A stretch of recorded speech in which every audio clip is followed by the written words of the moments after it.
ASN pindah ke IKN tahun depan, pemerintah mulai bangun 49 tower rusun. Direktur Jenderal, Dirjen, Perumahan Kementerian Pekerjaan Umum dan Perumahan Rakyat Iwan Suprijanto mengatakan, pihaknya memulai pembangunan 47 tower rumah susun, rusun, bagi aparatur sipil negara, ASN, dan pegawai pertahanan keamanan, Hankam, di Ibu Kota Nusantara, Kalimantan Timur. Pembangunan dilaksanakan selama 19 bulan dengan target selesai seluruhnya pada Desember 2024. Kami mendapat challenge dari Bapak Menteri, minimal pada Juli 2024 sudah terbangun 12 tower beserta meubelernya, sehingga sudah dapat langsung dihuni, ujar Iwan dilansir siaran pers di laman Sekretariat Kabinet, Selasa, 29 Agustus 2023. Menurut dia, rusun ASN Hankam tersebar di kawasan inti pusat pemerintahan, KIP, dan IKN Subway P1A dengan total lahan seluas 45,91 hektar. Secara keseluruhan, dari 47 tower rusun ASN Hankam, ada 2.820 unit dengan tipe 98 meter persegi untuk tiap unitnya.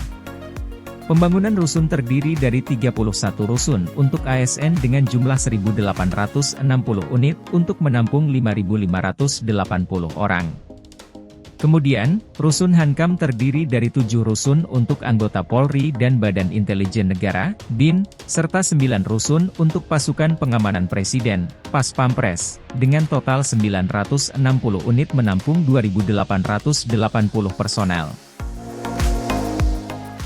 Masing-masing towernya setinggi 12 lantai, terdiri dari lantai 1 dan 2 dimanfaatkan untuk podium fasos, fasum, fitness, public space, dan sebagainya, sedangkan 10 lantai sisanya untuk hunian, ujar Iwan. Setiap unitnya disiapkan 3 kamar tidur. Jadi di dalam satu unit tersebut terdapat masing-masing kamar tidur untuk 1 orang, kata dia. Iwan mengungkapkan, pembangunan 47 tower rusun ASN Hankam ini untuk mendukung proses pemindahan ASN secara bertahap ke IKN yang dimulai tahun 2024. Pembangunan 47 tower rusun yang telah dimulai dengan menggunakan dana APBN senilai 9,4 triliun rupiah. Sisanya akan menyusul dibangun rusun dengan pendanaan skema kerja sama pemerintah dan badan usaha, KPBU, tutur Iwan. Ia juga mengatakan, Kementerian PUPR akan memastikan ketersediaan sarana dan prasarana di IKN. Sementara itu, otorita IKN akan memastikan operasionalisasi pengelolaan rusun agar tercipta ekosistem kecil lingkungan permukiman yang layak huni dengan segala sarana prasarana penunjang aktivitas penghuni di IKN.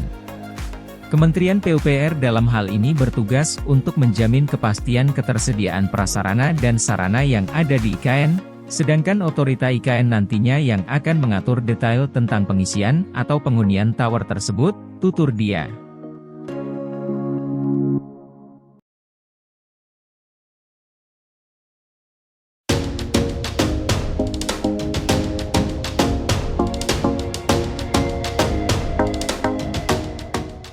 Jalan di IKN Nusantara bisa isi ulang daya kendaraan listrik.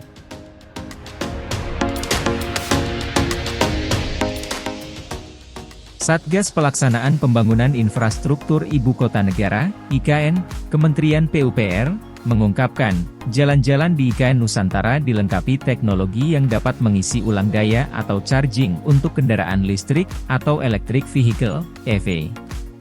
Ada teknologi yang kita jajaki, IKN sendiri hanya memperbolehkan kendaraan-kendaraan listrik dan jalan di IKN nantinya bisa mengisi ulang daya kendaraan tersebut saat melintas, ujar Ketua Satgas, Kasatgas, Pelaksanaan Pembangunan Infrastruktur IKN Dani Sumadilaga di Jakarta, Senin, 28 Agustus 2023. Menurut Danis, teknologi jalan yang dapat mengisi daya kendaraan listrik tersebut sudah diuji coba di beberapa negara.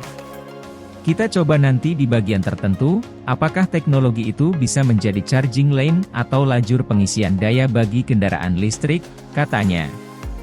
Selain itu, fasilitas pengisian daya kendaraan listrik juga dibangun di tempat istirahat dan pelayanan, TIP, atau rest area jalan tol di IKN.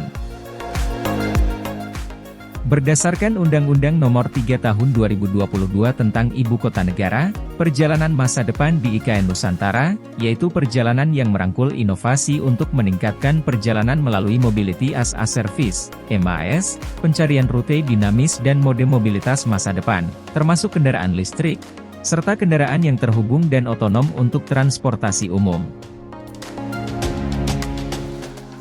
Sistem transportasi kota IKN Nusantara menggunakan perpaduan penggunaan kendaraan, yaitu berbasis listrik dan hidrogen. Adapun kendaraan listrik yang digunakan merupakan dengan basis teknologi baru. IKN sebagai Smart Forest City mengadopsi inisiatif untuk memastikan bahwa penyediaan transportasi memprioritaskan prinsip rendah emisi, net zero emission, salah satunya melalui penggunaan kendaraan listrik.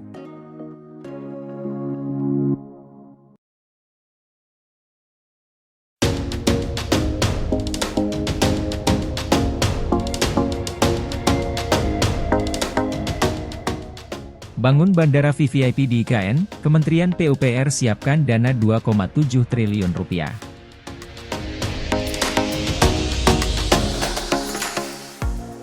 Dalam rangka mempercepat waktu tempuh ke Ibu Kota Negara, IKN, Nusantara, pemerintah akan membangun Bandara Very Important Person, VVIP. Kementerian Pekerjaan Umum dan Perumahan Rakyat, PUPR, sebagai salah satu pihak yang terlibat telah menyiapkan anggaran sebesar 2,7 triliun rupiah. Menteri PUPR, Basuki Hadimulyono mengatakan bahwa Kementerian PUPR mendapat tugas untuk membangun bagian lapangan terbang, airstrip, mulai dari landasan penghubung, taxiway, hingga landasan pacu, runway. Kalau di PU, Kementerian PUPR, hanya 2,7 triliun rupiah untuk airstrip, untuk taxiway dan runway. Kalau Kementerian Perhubungan di terminalnya, ujar Basuki di Istana Negara, akhir Juli lalu.